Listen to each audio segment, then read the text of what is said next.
Hello everyone, welcome to our channel. So our today's topic is online business transactions.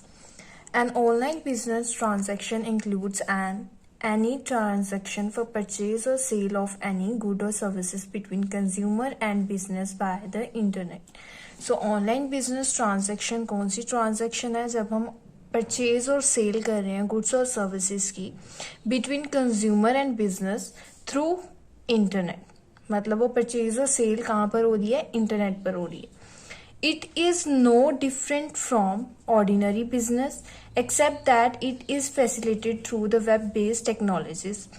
ये दूसरे business से किसी भी तरह से अलग नहीं है, ये बिल्कुल उसी की तरह सेम है. बट यहाँ पे क्या है कि ये वेब बेस्ड टेक्नोलॉजी के साथ चल रहा है.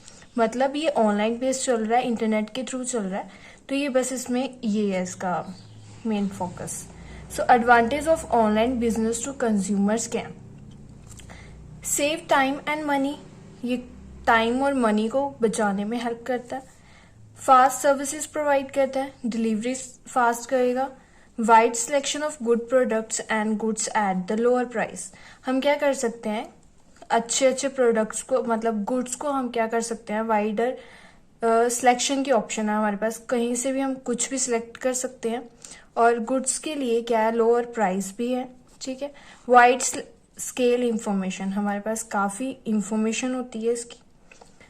Benefits to seller. सेलर्स को क्या बेनिफिट्स हैं? रिड्यूस्ड एरर रिड्यूस करेगा.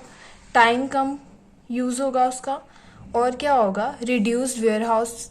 तो उसे मतलब कि वेयर हाउस की भी ज्यादा जरूरत नहीं होगी. तो ये भी क्या उसके लिए बेनिफिट है सेलर के लिए. Speed up ordering and purchasing processing time. तो क्या करेगा? ऑर्डरिंग और परचेजिंग प्रोसेसिंग टाइम का क्या है? ये स्पीड अप है एक तरह का, कि उसको मतलब काफी तेजी से ये काम होंगे हमारे. Less time to complete business transaction. Business transaction को करने के लिए हमें क्या है? कम टाइम यूज होगा उससे. तो ये भी क्या एक बेनिफिट है सेलर के लिए. Low cost advertising. एडवर्टाइजिंग में भी कम कॉस्ट लगती है. Easy to create and maintain customer and client database.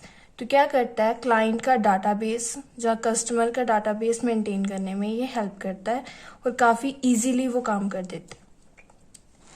So next is disadvantage of online business. Online business की डिसएडवांटेजेस क्या है? First is cost. The business need to spend a lot of money to design and develop website professionally. तो क्या करना होता है? Business को काफी ज्यादा मनी चाहिए क्या करने के लिए? एक वेबसाइट को प्रोफेशनली डिजाइन और डेवलप करने के लिए. Staff with expertise. The computer literate staff is required for business. अगर हमें ऑनलाइन बिजनेस करना है तो इसके लिए हमें क्या चाहिए होगा? कंप्यूटर लिटरेट स्टाफ चाहिए होगा. मतलब जो कंप्यूटर को अच्छे से यूज कर सके और उसकी टेक्नोलॉजी को समझ सके. ठीक है. सो website downtime.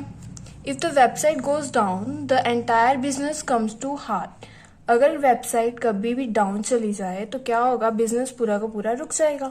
Personal touch. There is a lack of personal contact between seller and customers. तो क्या होगा कि पर्सनल कॉन्टैक्ट नहीं हो पाएंगे सेलर और कस्टमर्स के बीच में. तो ये भी क्या है? किसकी डिसएडवांटेज है. ऑनलाइन फ्रॉड क्या है? There is a risk of online fraud thereby leading to risk of losing money on sale. तो ऑनलाइन फ्रॉड किस तरह से है कि ऑनलाइन फ्रॉड के थ्रू हम क्या कर सकते हैं? अपनी मनी लूज कर सकते हैं. ठीक है. Physical presence of goods. The consumer can't touch and feel the product. ये एक काफी बड़ी डिसएडवांटेज है कि कंज्यूमर क्या नहीं कर सकता? उस प्रोडक्ट को खरीदने से पहले उसे टच नहीं कर सकता, उसे फील नहीं कर सकता. ठीक है. ये थी हमारी disadvantages. So our next topic is e commerce applications in various industries. ये हम अपनी नेक्स्ट वीडियो में पढ़ेंगे. Thank you everyone.